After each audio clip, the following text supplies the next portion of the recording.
બાબર નવા 19 તારીખે પૂનમના દિવસે એટલે કે તારીખ 19/8/2024 રોજ સાધ્વીજી જોડે એક છેડતીના ભાગરૂપે જે ઘટના બની હતી એના તપાસના અંતે અનેક આ વિસ્તારના યુવાનોને પોલીસ સ્ટેશનમાં બોલાવીને એમના પૂછપરછ કરવામાં આવી.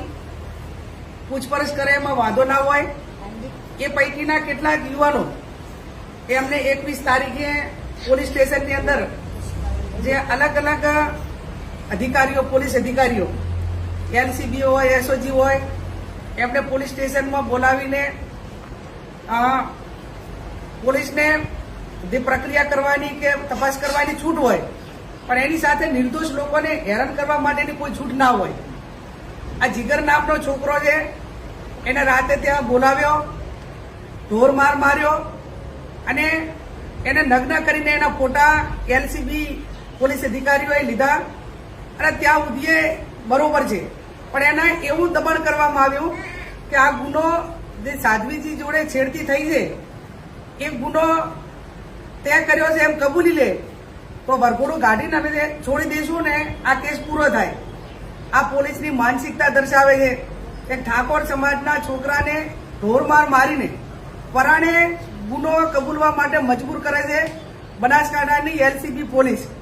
હું એમને કહેવા માંગુ છું કે તમારી આ માનસિકતા એ દર્શાવે છે કે તમે જેટલા પણ ગુના બનતા હશે એ ગુનામાં આ રીતે નિર્દોષ લોકોને કબૂલાઈને જેલને હવાલે કરતા હશો.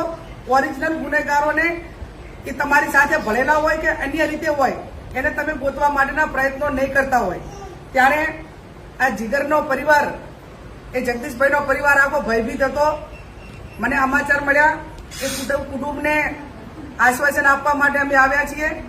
હું પોલીસના ઉગ્ર અધિકારીઓને આગ્રહભરી વિનંતી કરું છું અને અપેક્ષા રાખું છું કે એક ધર્મ ઉપર એટેક થાય ત્યારે જ્યારે આ ઘટના બની ત્યારે હું મહારાજ સાહેબોને મળી હતી, પોલીસ સ્ટેશન એસપી આવ્યા હતા ત્યાં ગઈ હતી, એમને ગામની આખી સભા રાખી તો એમાં પણ મેં કીધું હતું કે સાચો ગુનેગાર હકો મારો ભાઈ હોય તો એને છોડવાનો નથી અને કાયદો કાયદાનું કામ કરે.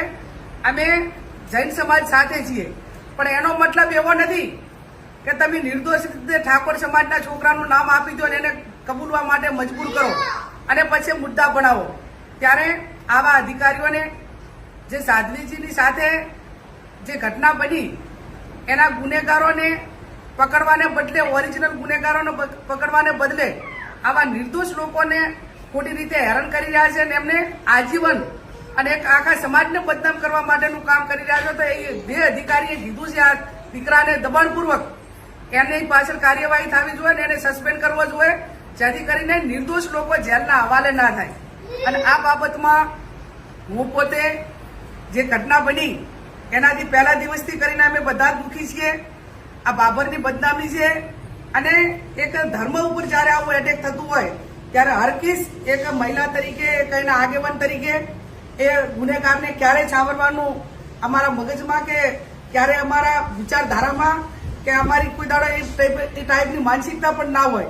ત્યારે આ બાબતમાં જે ગુનો વહેલામાં વહેલો ઉકેલાય, સાધ્વીજીને અને જૈન સમાજને ન્યાય મળે અને આવા જે વિકૃત પોલીસ માનસિકતા ધરાવતા બધા જ પોલીસવાળા એવા છે કે હું કહેવાનો મારો કોઈ અર્થ નથી પણ આવા પોલીસ અધિકારીઓ કે એનો સ્ટાફ હોય એને પોતાને એની સામે કાર્યવાહી થઈને આ કાર્યવાહી કરે એ હું એમની પાસે અપેક્ષા રાખું. જો 21 તારીખે મને પોલીસ સ્ટેશનમાં લઈ ગયા હતા અને મને પૂછપરછ કરી એટલે હું થોડો ગભરાઈ ગયો હતો. તે બદલ પછી મને માર માર્યો, પછી મને હાથ ઊંચે રખાયા હતા. ગુનો કબૂલ કરવા માટે કર્યું કે ગુનો કબૂલ કરી લે પહેલાં કીધું હતું પણ મેં ના પાડી. કપડાં કઢાઈને મારા ફોટા પાડ્યા હતા અને છાતી ઉપર તોલી છોડી હતી.